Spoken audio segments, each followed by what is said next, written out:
Hello welcome back to my channel Yoga Kavada vlogs. ಎಲ್ಲರೂ ಹೇಗಿದ್ದೀರಾ? ಚೆನ್ನಾಗಿದ್ದೀರಾ ಅಂದ್ಕೊಂಡಿದ್ದೀನಿ. ನಾನಂತೂ ತುಂಬ ಖುಷಿಯಾಗಿದ್ದೀನಿ. ಆ್ಯಂಡ್ ಲಾಸ್ಟ್ ವೀಡಿಯೋಲಿ ಟ್ರಿಪ್ ಹೋಗ್ತಿದ್ದೀನಿ ಅಂತ ಅಷ್ಟೇ ಹೇಳಿದ್ದೆ, ಎಲ್ಲಿಗೆ ಅಂತ ಹೇಳಿರಲಿಲ್ಲ. So we are going to Goa. Wednesday night around 8:30 ಹಾಗೆ ಜರ್ನಿ ಸ್ಟಾರ್ಟ್ ಮಾಡಿದ್ವಿ. ಐ ಥಿಂಕ್ 12 ಅವರ್ಸ್ ಜರ್ನಿ ಅಲ್ವಾ. ಗೋವಾಗೆ ಬ್ಯಾಂಗ್ಳೂರಿಂದ 570 ಅರೌಂಡ್ 600 ಕಿಲೋಮೀಟರ್ಸೇ ಅಂದ್ಕೊಳ್ಳಿ.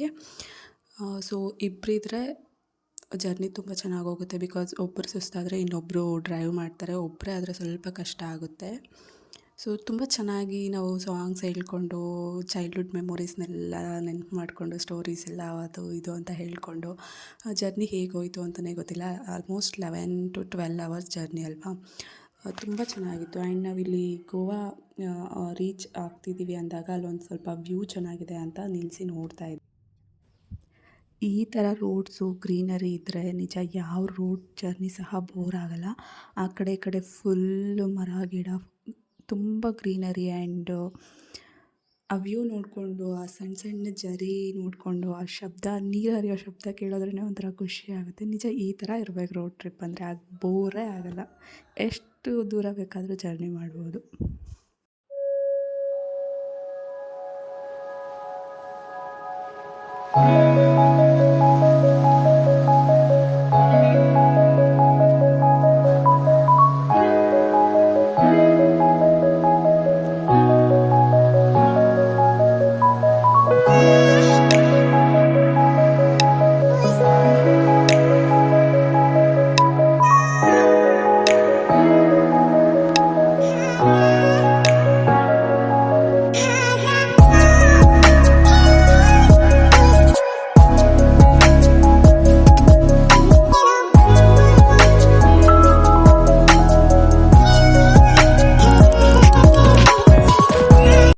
ಆ್ಯಂಡ್ ನಮ್ಮ ಅಕ್ಕ ಮಗ ಲೀನು ಅಂತೂ ಬೀಚ್ಗೆ ಹೋಗ್ತಿದ್ದೀವಿ ಅಂತ ಗೊತ್ತಾಗಿದ್ದ ತಕ್ಷಣ ಇನ್ನೂ ಎಷ್ಟೊತ್ತಾಗುತ್ತೆ ಬೀಚ್ಗೆ ಹೋಗೋಕ್ಕೆ ಅಂತಲೇ ಕೇಳ್ತಿದ್ದೆ. ಆ್ಯಂಡ್ ಇಲ್ಲಿ ನೋಡಿ ಚಿಕ್ಕಿ ನಾನು ಹಿಂಗೆ ಓಡಿ ಬರ್ತೀನಿ ವೀಡಿಯೋ ಮಾಡ್ಕೊ ಅಂತ ಹೇಳ್ದೆ. ಸೊ ಅದೊಂದು ಕ್ಲಿಪ್ಪಿಂಗ್ ಆ್ಯಡ್ ಮಾಡಿದ್ದೀನಿ.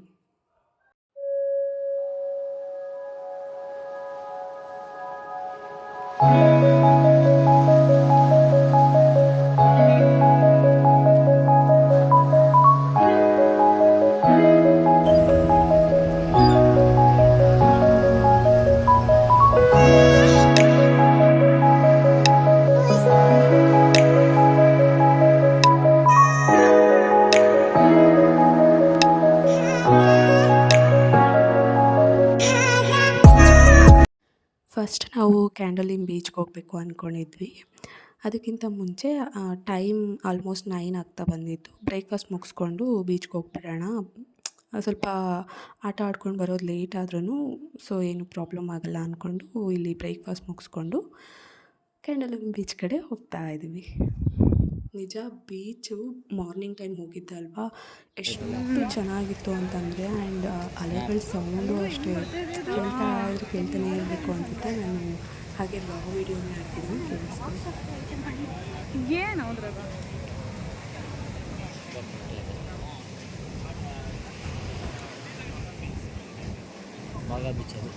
ಯಾವುದು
ನಮ್ಮಕ್ಕ ಯಾವುದೋ ಗ್ಯಾಪಲ್ಲಿ ನಾನೊಂದು ಪುಟ್ಟ ವೀಡಿಯೋ ಮಾಡಿದ್ಲು, ಅದನ್ನು ಆ್ಯಡ್ ಮಾಡಿದ್ದೀನಿ ಇಲ್ಲಿ.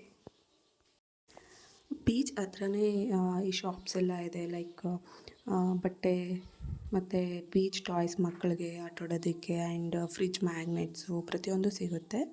ನಾವೇನಾದರೂ ತರೋದು ಮಿಸ್ ಮಾಡಿದರೆ ಇಲ್ಲಿ ತೊಗೊಂಡು ಆಟ ಆಡ್ಬೋದು. ಆ್ಯಂಡ್ ಬೀಚಲ್ಲಿ ಆಟ ಆಡಿದ್ದೆಲ್ಲ ಆದಮೇಲೆ ರೂಮ್ಗೆ ಹೋಗ್ತಾಯಿದ್ದೀವಿ. ರೂಮ್ ಎಲ್ಲ ಚೆನ್ನಾಗೇ ಇದೆ, ಬಟ್ ಫುಡ್ ಮಾತ್ರ ಒಂಚೂರು ಚೆನ್ನಾಗಿರಲಿಲ್ಲ ಈ ಹೋಟೆಲಲ್ಲಿ. ಬೇರೆ ಎಲ್ಲ ಓಕೆ.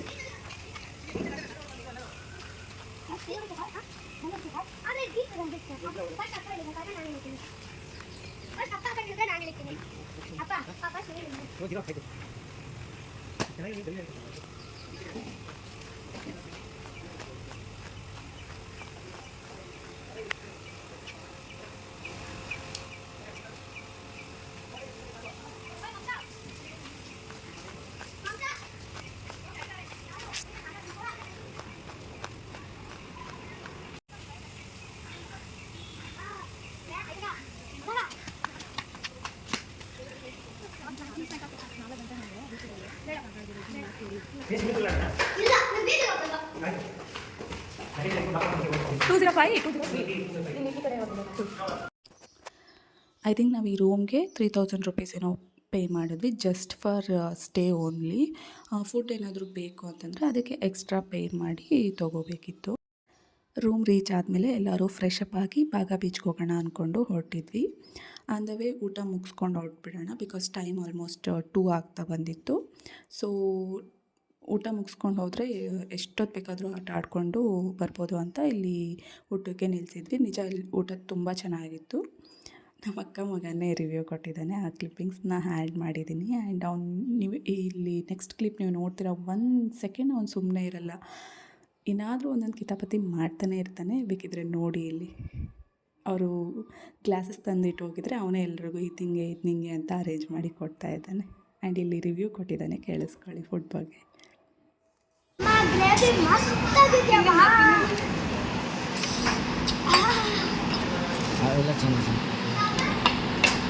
ಹಲೋ ಫ್ರೆಂಡ್ಸ್, ಇವತ್ತಂತೂ ಗ್ರೇವಿ ತುಂಬ ಚೆನ್ನಾಗಿದೆ. ನೀವು ಒಂದ್ಸತಿ ಟೇಸ್ಟ್ ಮಾಡಿ ನೋಡಿ.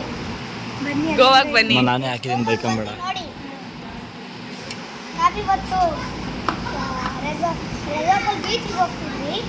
ಆವಾಗ ಹೋಟೆಲ್ ಸಿಕ್ಕು ಹೊಟ್ಟೆ ಹಸ್ಕೊತಿತ್ತು, ಅದಕ್ಕೆ ನಾವಿಲ್ಲಿ ಗ್ರೇವಿ ನೋಡಿದ್ರೆ ತುಂಬ ಚೆನ್ನಾಗಿದೆ.